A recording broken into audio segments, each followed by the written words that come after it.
Welcome back to the Chatting Average. My name is John Liebert. Over there's John Sansoni. Over there's Adam Busak. I don't know which way they're on the screen that's getting recorded. The ALDS is over. The NLDS is over. We have the final four teams for the ALCS and the NLCS. These four teams will be playing for a chance to the World Series in about a week and a half, I think. Actually, I don't know the full schedule laid out on a calendar like that. So I think it's about a week and a half, especially if they go 7 games. So we have in the ALDS round, we have Seattle winning three games to 2 over Detroit. Game 5, of course, was the 3-2 win in 15 innings, where Jorge Polanco walked it off with a single to score J.P. Crawford, who is the longest tenured Mariner, which is a kind of cool little that's awesome. Toronto wins in 4 games over the Yankees, and as everybody knows, The Yankees lose. And in the NLDS, the Dodgers win in 4 games over the Phillies. Congrats. Great. Wow. Mark them for the World Series? I don't know. We'll do predictions later. Then the Brewers win in 5 games over the Cubs. Game 5 was last night, 3-1 win. And don't fret. There is not a night without baseball. Seattle, Toronto in the ALCS starts tonight. Game 1. This will probably come out pretty soon before the show, or before the game. But the Blue Jays won the season series 4-2, which is quite interesting. Bichette is not on the CS roster, but Scherzer and Bassett are. And this is Seattle's first CS since 2001. They'll have a 13-man pitching staff as they added Brian Wu this morning.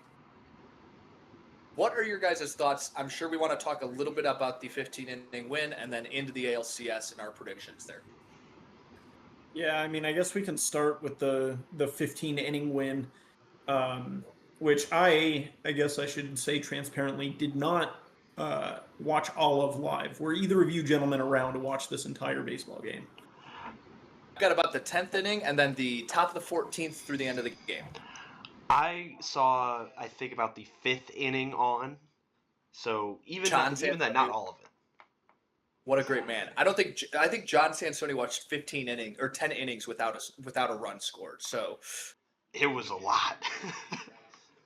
Yeah, that's a lot. I was covering high school football this Friday evening, and we had a doubleheader, so I got to the stadium at 3:00, and between these 2 games and just an ungodly amount of rain, I didn't get out of the stadium and back to my apartment until about 11:30 at night. By the time I turned this game on, it was in the 14th inning, I think. And so I was able to see, obviously, the 14th and the 15th. But what happened was I also still had some work to do once I had gotten home, because for our football games, we, kind of take stats by hand. And just inputting that manually takes so fucking long. For even just 1 game, but for 2 games, it's so fucking annoying. And so what had happened was the game had ended. Fox's post-game coverage of the game had ended, and then the rerun that was scheduled of the game had started.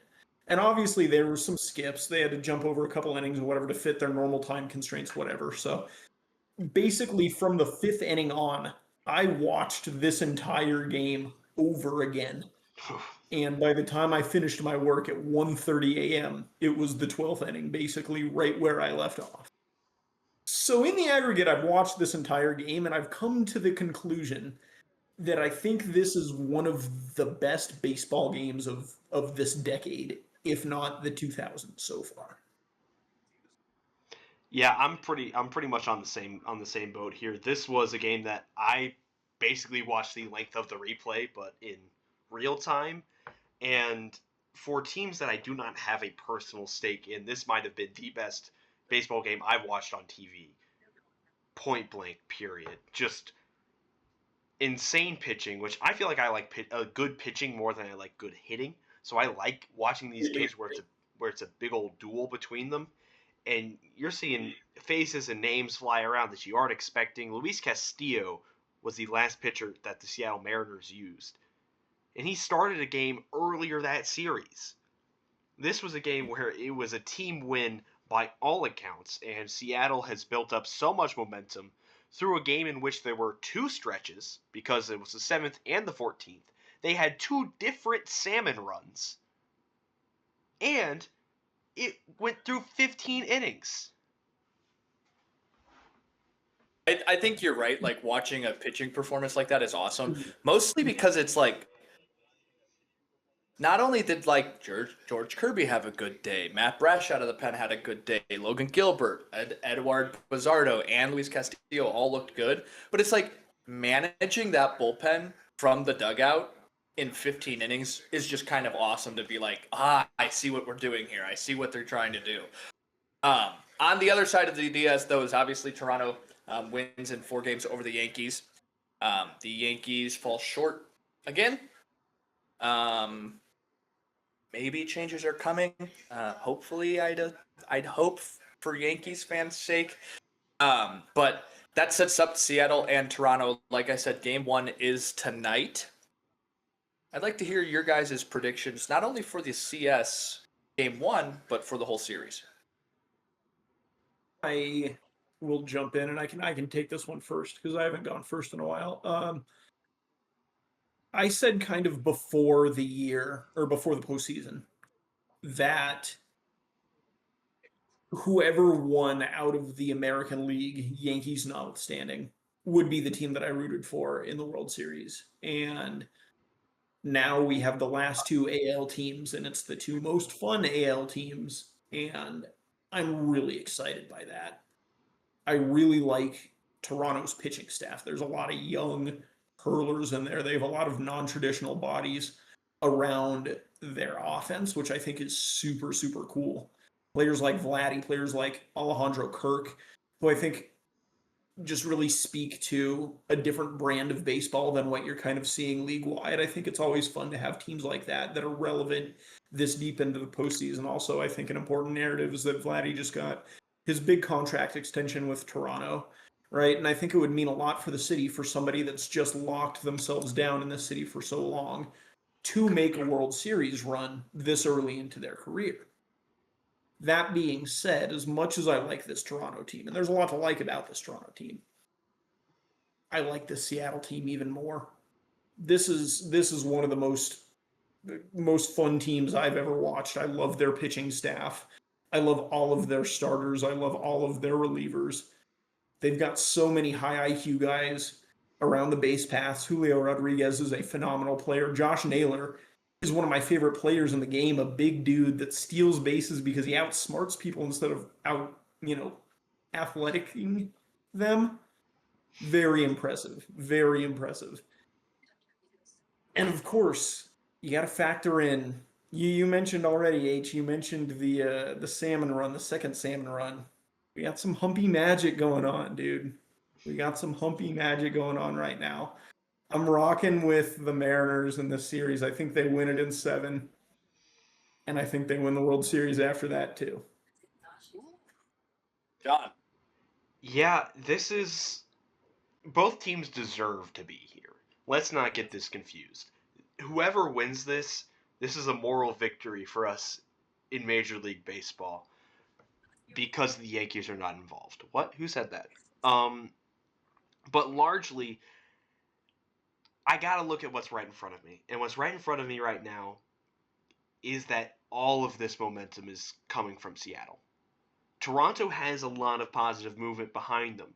You've had surprise performances from guys like Trey Savage, really helping bring this team along as far as they've been. But the Mariners are a team that know that they don't normally go here. And I think for either of these teams, this is a landmark occasion to even make it to the ALCS. But I get the feeling the Mariners just want it a little bit more. I think Toronto might even take game 1, but I think it goes the way of Seattle. No matter what, with this series, that it might be the first time in a couple years that I'm not rooting for a meteor to hit the stadium for the World Series. It's true. Like, I'll just come out. Like, I want the Mariners to win. I think that they will. I think I've got them in 6 games. But if the Blue Jays win it, I'm going to go, cool. Let's go Blue Jays. Let's go see if you can go win this. Like, finally, can these young guys who are all like, the chosen one son of, this former Major League Baseball player, and see if they can go do it, go win it, and then you've got Vladdy locked up, and see how many more years you can cause some trouble in the American League. I like that. But I do think that the Seattle Mariners take this series in 6 games. Could see it being in 5. Like, it really just depends. Like, I think that the Seattle pitching staff is much better than the Toronto pitching staff, and I think that's what gives them their edge going into like game 3 and 4 in the series.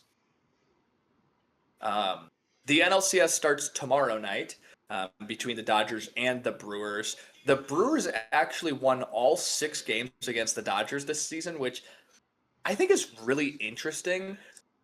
Mostly because if you want to follow that trend, they'll probably win this series. It seems as if they have the number this year.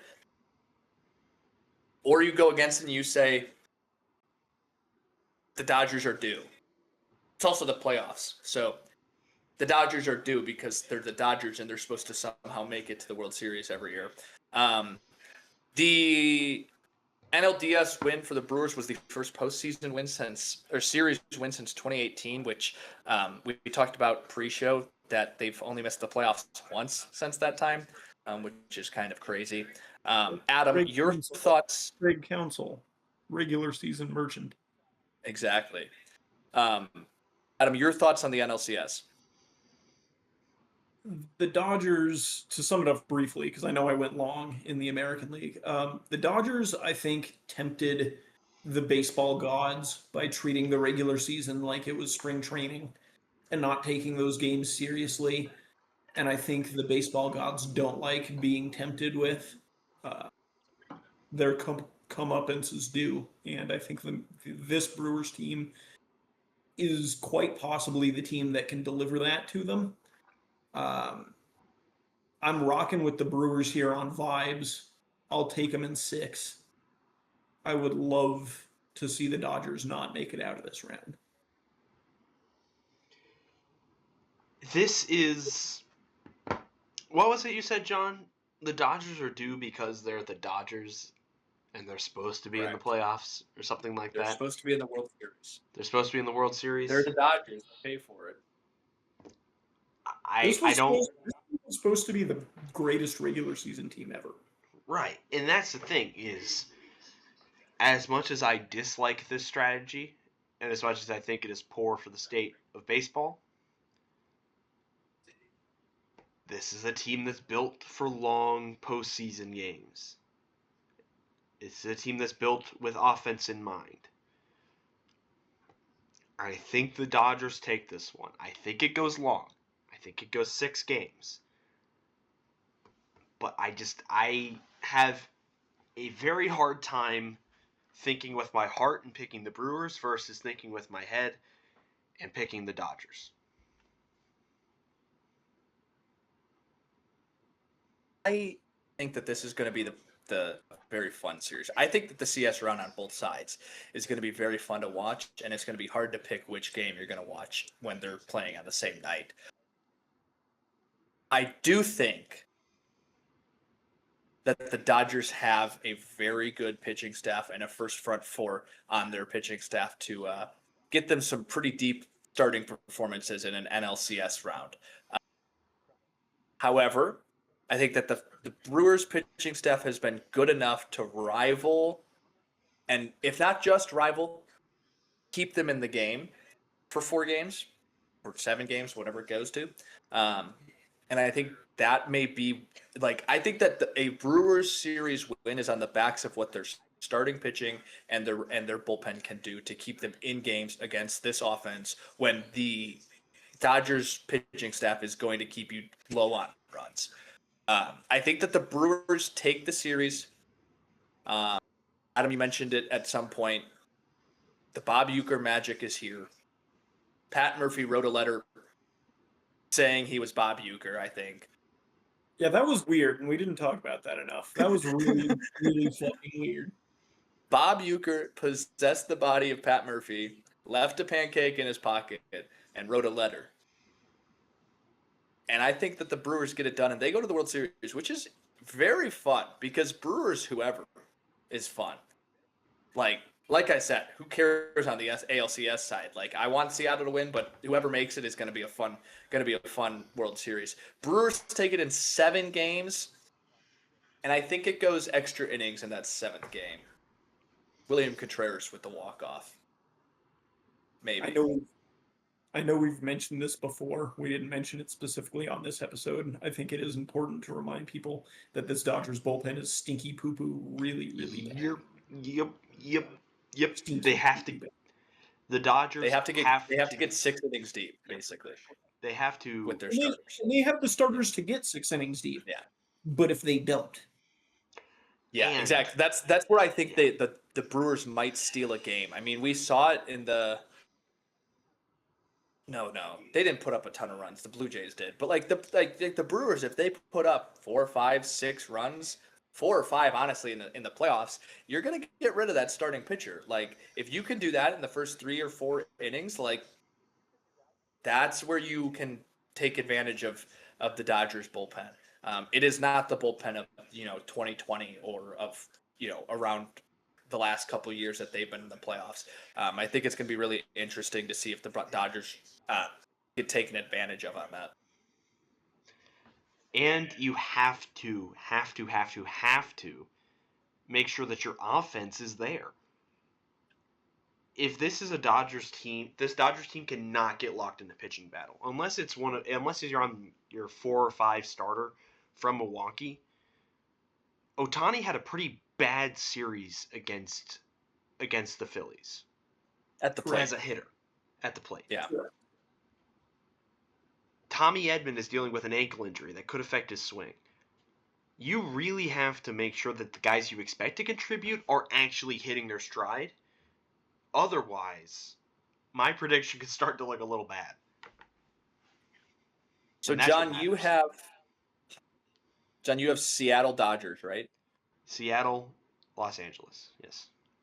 John has an all West Coast World Series. Adam and I each have Seattle Brewers, which is fun. I don't think I mentioned this, but Brewers, at by all. the way, the current Brewers franchise began in Seattle, the Seattle Pilots. Mm. Fun There you go. fact. I actually didn't know that. Now you do. They played 1 season in Seattle and then left for Milwaukee because Milwaukee lost their team. Their team at the time was the Milwaukee Braves. Yeah, makes sense.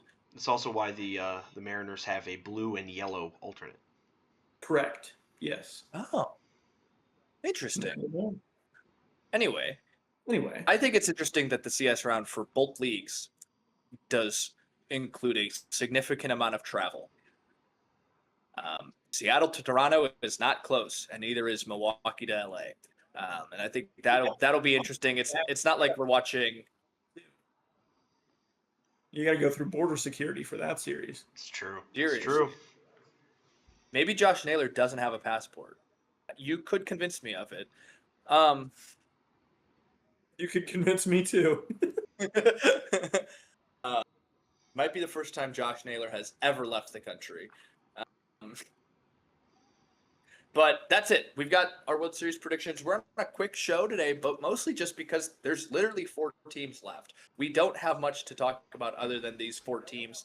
At the end of the ALCS and NLCS rounds, we'll do a recap.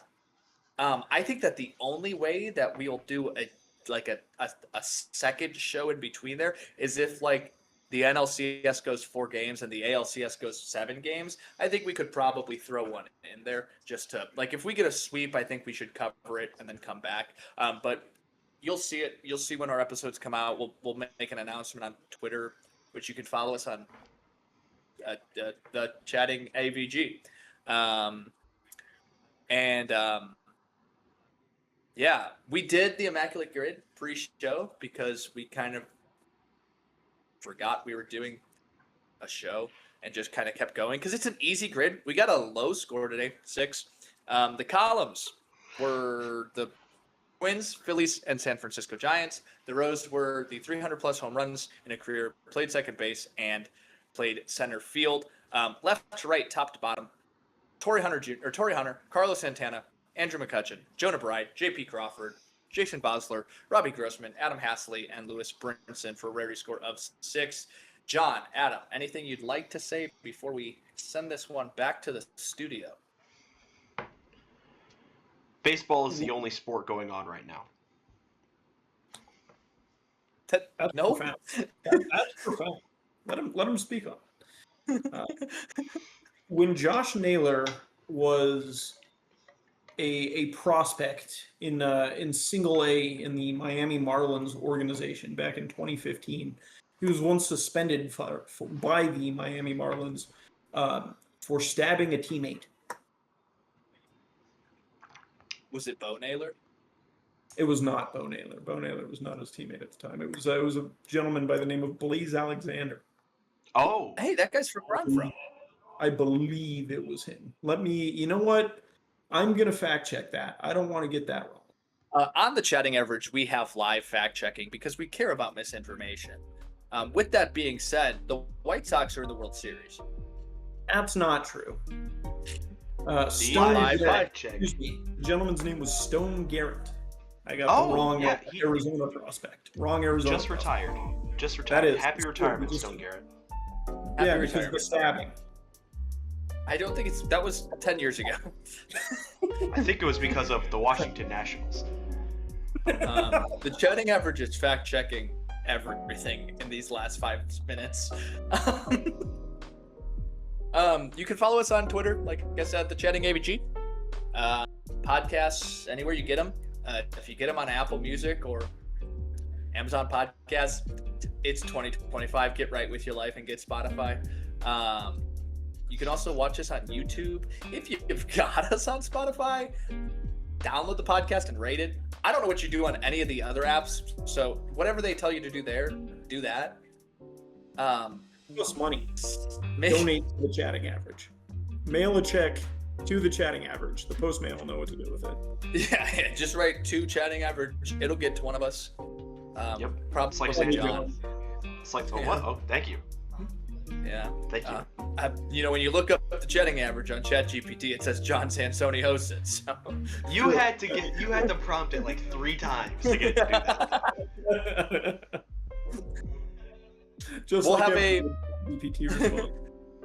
We'll for sure have a CS preview and a CS recap and a World Series preview. And we'll have to see what we do during the World Series, but keep it right here. Don't turn the dial. We're not on radio anymore, but don't turn the dial. And with that being said, thank you so much. John, take us out. Mixed doubles is on next. We'll see you later. Bye, everyone.